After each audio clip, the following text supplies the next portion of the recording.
এবার ক্ষমতার স্বপ্ন বাস্তবায়নের লক্ষ্যে নির্বাচনের লড়াইয়ে নেমেছে বাংলাদেশ জামায়াতে ইসলামী। কয়েক বছর নিষিদ্ধ থাকার পর দলটি এখন সক্রিয়ভাবে রাজনীতির মাঠে, যেখানে তার প্রধান ডাক্তার শফিকুর রহমান দেশের রাজনীতির এক শক্তিশালী মুখ হিসেবে আবির্ভূত হয়েছেন। গণঅভ্যুত্থানের পর রাজনৈতিক শূন্যতা দক্ষতার সঙ্গে কাজে লাগিয়ে তিনি দেশের সর্বোচ্চ ভোটারদের সঙ্গে সরাসরি সংযোগ স্থাপন করেছেন। নির্বাচনী প্রচারণায় তার সাদা দাড়ি ও সরল জীবনধারা জনগণের নজর কেড়েছে এবং তরুণ ভোটারদের মধ্যে দাদু ইজ কামিং প্রচারণা পোস্টার নিয়ে চিত্রায়িত হয়ে উঠেছেন বন্ধু সুলভ ও নিরপেক্ষ নেতা হিসেবে। এবারে নির্বাচনে ১.৫ শতাধিক আসনে জয়ের আশা করছে জামায়াত, যা পূর্বের সর্বোচ্চ ১৮ আসনের সঙ্গে তুলনীয় নয়। দলটি বিএনপির বিরুদ্ধে শক্ত প্রতিদ্বন্দ্বিতা করবে।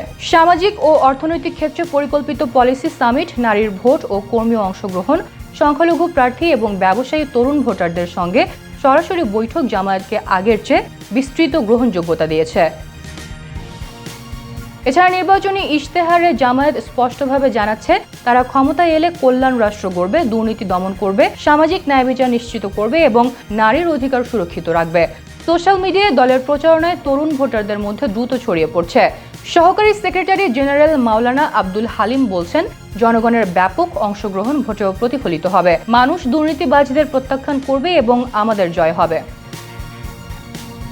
গণ অভ্যুত্থানের পর জামায়াতের এই উত্থান বাংলাদেশের রাজনীতিতে নতুন অধ্যায়ের সূচনা করেছে। নিষিদ্ধ থাকার পীড়ার মধ্যেও তারা শৃঙ্খলাবদ্ধভাবে প্রস্তুতি নিয়েছে, মানবিক সহায়তা ও সামাজিক কর্মকাণ্ড চালিয়েছে। আজ ভোটের মাঠে লক্ষ্য স্পষ্ট করে তারা জানান, ইসলামী মূল্যবোধ নির্ভর স্বচ্ছ, নৈতিক এবং অন্তর্ভুক্তিমূলক সরকার গঠন করতে চায় তারা।